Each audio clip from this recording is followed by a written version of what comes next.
Good day mga kaibigan. Walk around review natin itong 2026 Toyota Land Cruiser 300 or the LC300. Bali itong model na to mga kaibigan, yung hybrid model niya or HEV na model ng Land Cruiser LC300. So ang itsura niya or the outside appearance niya is parehong-pareho pa rin sa outgoing model or the 2025 model. Iba lang yung itsura ng front bumper. Kumbaga, facelift lang. Okay, lapitan natin siya mga kaibigan at tignan natin kung ano yung mga updates or upgrade na ginawa ng Toyota rito. So sa front fascia niya, yan po ang itsura na niya.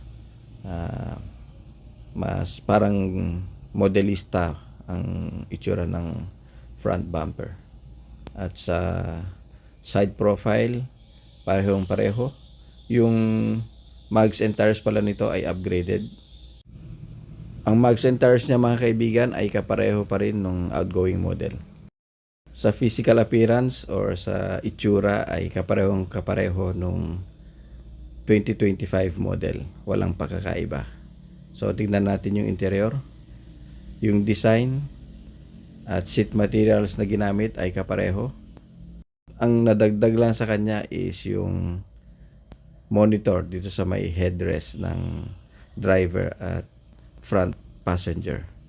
Itong design dito sa center console ay kapareho pa rin. Pati yung sa dashboard, yung buong cabin ay kapareho nung outgoing model. Bali ang na upgrade lang dito ay yung sa engine. Suspension pati sa gulong ay kapareho pa rin ng Land Cruiser LC300 na previous model. So, walang pagkakaiba mga kaibigan. Ang i-discuss lang natin konti yung upgrade sa kanya. Bali, ang malaking upgrade or pagkakaiba ng LC300 na diesel versus dito sa hybrid model niya or hybrid variant niya is the powertrain or the engine nandito sa may loob ng bonnet.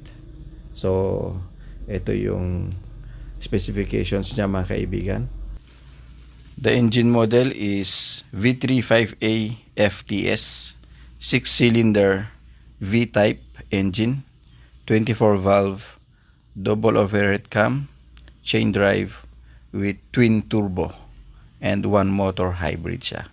So ang transmission niya is 10-speed automatic and maximum output is 415 PS at maximum torque of 650 Newton meters. So ang fuel type niya ngayon is gasoline engine na siya. Hindi na diesel engine ang LC300 na 2026 model. Ang seat material niya ay same, leather material. At wheels niya ay 265/55 rim 20 na alloy. So sa dimensions ay same with the 2025 model or the outgoing model or the diesel variant.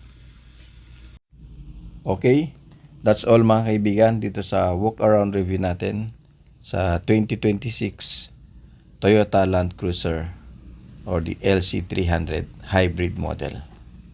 Hopefully, nagustuhan nyo itong simpleng walk around review natin sa kanya at pagbigay ng pag-share ng kung ano yung update or upgrade dito sa napakagandang SUV na to ng Toyota.